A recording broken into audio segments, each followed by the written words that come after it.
Bonjour, bienvenue à une nouvelle vidéo.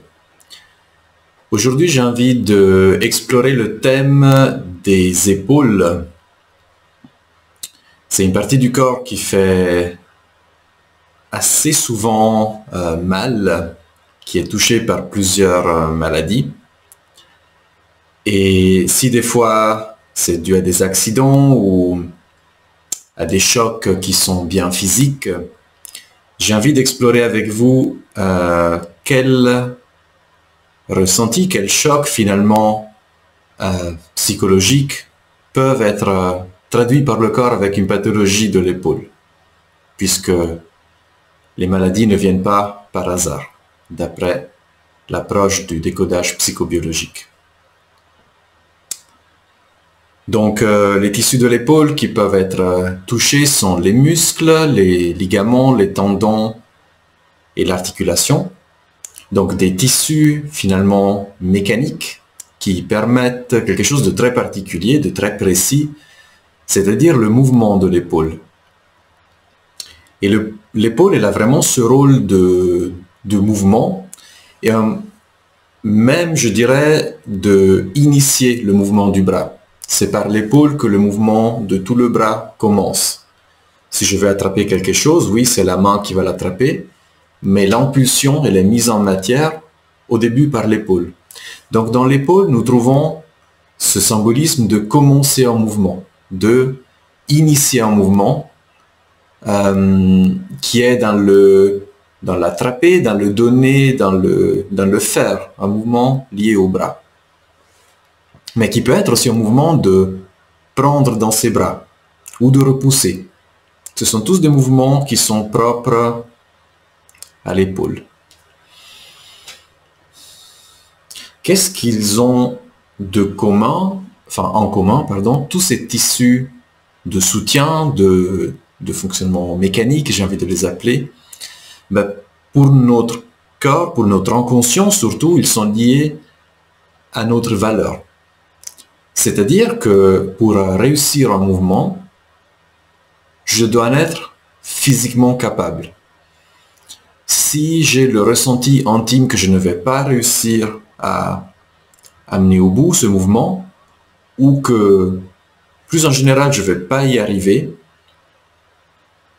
si je ne trouve pas d'autre solution à la situation que je vis, le corps, qu'est-ce qu'il fait? Il trouve lui une solution, donc il bloque le mouvement.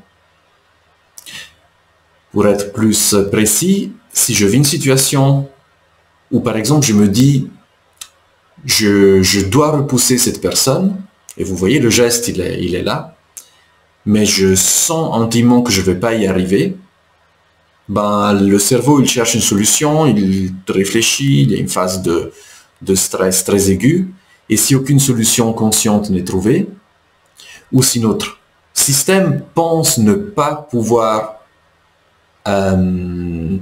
trouver une solution, des fois c'est des croyances qui sont là, la seule solution qui reste, c'est au corps de bloquer ce mouvement. Parce que si je fais ce mouvement de repousser, pour mon système, c'est intimement une certitude que je ne vais pas y arriver.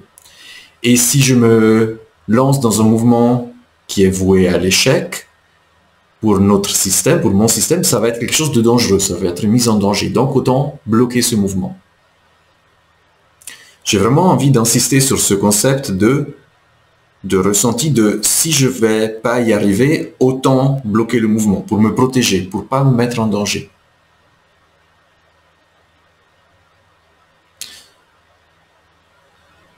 Et ce qui est plein de sens, à mon avis, dans cette clé de lecture, c'est que finalement le corps trouve une solution avec la maladie, une solution à une situation pour laquelle aucune autre solution n'est présente. Et ça, c'est peut-être lié à des croyances qui sont là, qui sont liées à quelque chose qui a été vécu plus tôt dans la vie, ou dans la famille, chez les ancêtres, c'est programmé en nous. Dans cette situation-là, avec ce goût-là, avec ce ressenti-là, il n'y a pas de solution. Donc, il faut bloquer le mouvement. Et il y a une lecture encore plus fine, c'est selon le tissu qui est touché.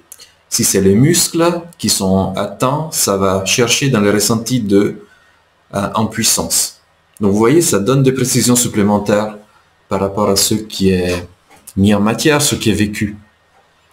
Si c'est l'articulation, ça va être dans le geste. Je me dévalorise dans le geste. Et on parle toujours de ressenti, pas de fait. C'est ce qui est vécu, ce qui est ressenti qui compte. Si c'est les tendons, ben ça nous parle plutôt de je me dévalorise par rapport à quelque chose de futur, quelque chose qui va se passer. Je sais ou je sens que je ne vais pas y arriver. Il y a une notion d'anticipation. Je me dévalorise dans l'anticipation de ce que je vais vivre. Et finalement, je le vis déjà, évidemment, puisque si le cerveau l'imagine, le prévoit, pour notre biologie, c'est déjà là. Et les ligaments, ça met en matière une dévalorisation dans le lien entre deux valeurs. Alors là, il y a quelque chose de très intéressant, c'est que ce sont des tissus qui nous parlent de valeurs, mais valeurs, ça veut dire aussi nos valeurs. Et finalement, qu'est-ce qui est en jeu quand je n'arrive à pas faire quelque chose, à ne pas mener à bon port une action? Je ne suis pas aligné avec mes valeurs, je ne respecte pas mes valeurs. Plus précisément, je ne honore pas mes valeurs.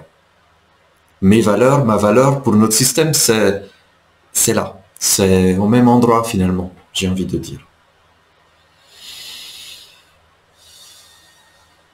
Ben, que faire alors, puisque ce sont des maladies qui mettent en matière un ressenti, ben, comment je peux aller vers la guérison? Ben, la guérison passe, dans mon expérience, par nommer ce qui est vécu. Et c'est ça souvent qui est difficile parce que c'est tellement fort, c'est tellement intense, c'est tellement important que ça passe le plus souvent dans l'inconscient.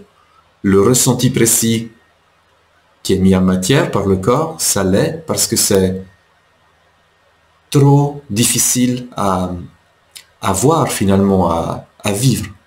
Donc la difficulté, elle est souvent vraiment dans l'expression de ce qui se joue en nous.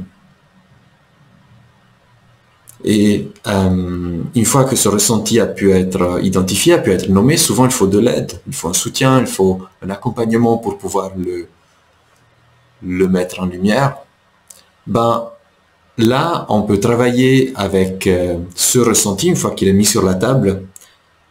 Ben déjà, de l'avoir sous les yeux, ça permet d'autres choses en fait. Souvent, ça permet de le laisser se remettre en mouvement. Et là, on peut utiliser des exercices symboliques pour le transformer, pour finalement pas trouver une solution, mais déjà l'accueillir, ce ressenti. Et puis là, peut-être il y a quelque chose de nouveau qui va être possible. Et finalement, ça va alléger le corps qui n'aura plus besoin d'exprimer ce ressenti par des symptômes, qui n'aura plus besoin de trouver une solution. Ce sont les points qui sont, à mon avis, importants dans les pathologies de l'épaule. Vous voyez que on peut utiliser sa maladie comme canal, comme porte pour aller vers soi finalement. Qu'est-ce que je vis? Qu'est-ce qui est difficile dans ce que je vis? Qu'est-ce qui a besoin d'attention, d'espace, de soin? Le soin, il est là en fait, le vrai soin. Je vous remercie beaucoup pour votre attention et je me réjouis de vous retrouver pour une prochaine vidéo. À bientôt.